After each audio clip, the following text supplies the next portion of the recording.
Hello everybody, and welcome to week 7 of our video series that accompanies Max Lucado's book, Life Lessons from Mark. This week we'll be covering lesson 7 entitled God's Truth versus Tradition, which coincides with Mark chapter 7. Now to start, I will be summarizing one central theme from chapter 7 in the Gospel of Mark in the What's Going On portion of the video. The theme I will be discussing is Jesus healing Gentiles. And then after that, in the life lessons portion of the video, I will talk about God's truth versus tradition as it relates to the story of Jesus rebuking the Pharisees about that which defiles a person in Mark 7 verses 1 through 23. So let's get into it. What's going on in Mark 7? To begin with, we find Jesus healing more people. In chapter 7, verses 24, we see him healing the demon-possessed daughter of a Greek Gentile woman, and then in verse 31, we read about Jesus healing a deaf man. He keeps performing miracles, showing compassion on people, and proving his sovereignty. So let's start with our main theme, Jesus healing Gentiles, from verses 24 to 30. Jesus left that place and went to the vicinity of Tyre. He entered a house and did not want anyone to know it, yet he could not keep his presence secret. In fact, as soon as she heard about him, a woman whose little daughter was possessed by an impure spirit came and fell at his feet. The woman was a Greek, born in Syrian Phoenicia. She begged Jesus to drive the demon out of her daughter. "First, let the children eat all they want," he told her, "for it is not right to take the children's bread and toss it to the dogs." "Lord," she replied, "even the dogs under the table eat the children's crumbs." Then he told her, "For such a reply you may go. The demon has left your daughter." She went home and found her child lying on the bed and the demon gone. Okay, does anybody want to tell me what all that means? Something about food and dogs and crumbs? I have to admit, I felt a lot like the disciples with this one and had no idea what all that meant. But thanks to my trusty commentary, I can give you some insight. First, a key component in understanding this story is to understand that the woman in the story is a Gentile. Mark is sure to use the word Greek and not Jew or Pharisee in the text. The implication is that the woman is outside of Jesus' group. She is so far outside that Jesus isn't even supposed to be talking to her because Jewish people were forbidden to associate with non-Jewish people. In the story, the children that Jesus is talking about, those that need to be fed first, are God's children, the Israelites. They are the ones that God had made a covenant with, the ones that God gave the Holy Land to.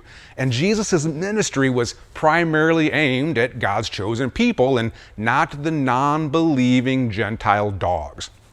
And the food that he was giving was his ministry and teaching. And just as Jesus always does, he replies to the woman's request of healing her daughter with a parable that she understands better than I did. She intuitively understood that she is the dog in the story, the Gentile dog who has disrupted his stay and interrupted his teachings. And after she hears his very poignant, and will I say almost insulting parable, she says, "But even the dogs under the table eat the children's crumbs." Well, what does that mean? Well, essentially what she is saying is that I may be a dog, but I'm a dog with faith, and I will eat whatever is left from the main dish. The main dish is, again, Jesus' teachings and ministry, his ministry of healing people. She's saying, I'll take the leftover scraps because I know that they are better than not eating at all. It's better than not receiving the love of Jesus. And because of her reply, because of her acknowledgement that she is the dog and unworthy of the main dish, her faith in him was good enough. And so Jesus tells her to go out and that her daughter is demon-free. Like the Gentile pig farmer from chapter 5, Jesus extended his mercy to the Gentiles, which is an important testimony and an important model for the disciples as they continued building his church after his death. All right, so let's get away from Jesus healing Gentiles and transition into the life lessons portion of the video and talk about God's truth versus tradition. In Mark chapter 7, verses 1 through 23, we read about Jesus' disciples eating food with unwashed hands. which was a direct violation of God's law. Now, the Pharisees asked Jesus why his disciples don't follow the law. And we read Jesus rebuking them by saying two things. The first thing he says is that the Pharisees are hypocrites. In verses 6 through 8, we read, "He replied, Isaiah was right when he prophesied about you hypocrites, as it is written, these people honor me with their lips, but their hearts are far from me. They worship me in vain. Their teachings are merely human rules. You have let go of the commands of God and are holding on to human traditions." Once again, we see Jesus quoting Scripture. This time, Isaiah 29:13. Jesus is telling the Pharisees that they are so obsessed with following rules, i.e. tradition, that they have forgotten what worshiping God is all about. They are so worried about sin that they've forgotten about love and grace. They've forgotten about God's truth.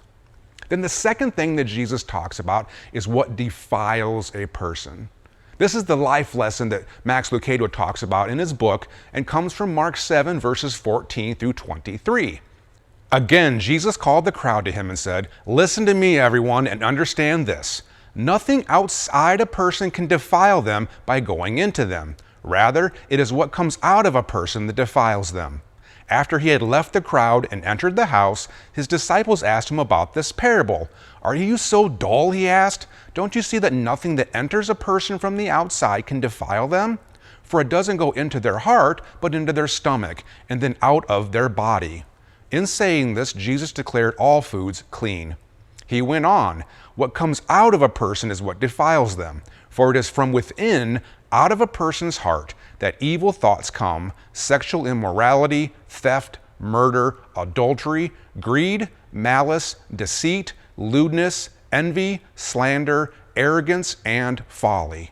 All of these evils come from inside and defile a person." Ooh, you go, Jesus. At the beginning of these scriptures, we find Jesus exasperated, telling everyone to listen up. And he says, it's not what goes into our bodies that makes us bad. It's what starts in our hearts and extends outward in how we treat people that's the problem. He's rebuking the Pharisees for their perversion of the scriptures and tells them that it's the dirt that comes out of our bodies that's the problem.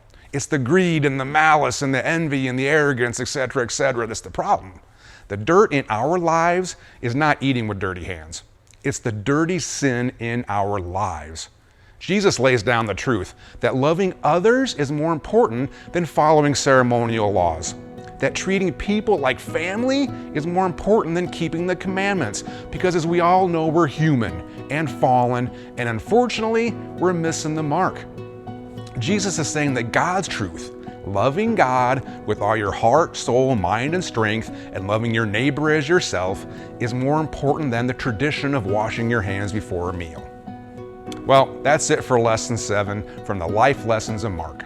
Jesus healing Gentiles and Jesus verifying God's truth over human tradition. I hope you found this video helpful. I hope you are taking the time to complete your guidebook and listen to the Sunday sermons so that the Gospel of Mark is opened up even more to you. And as always, I pray that your small group discussions are faithful and Spirit-led.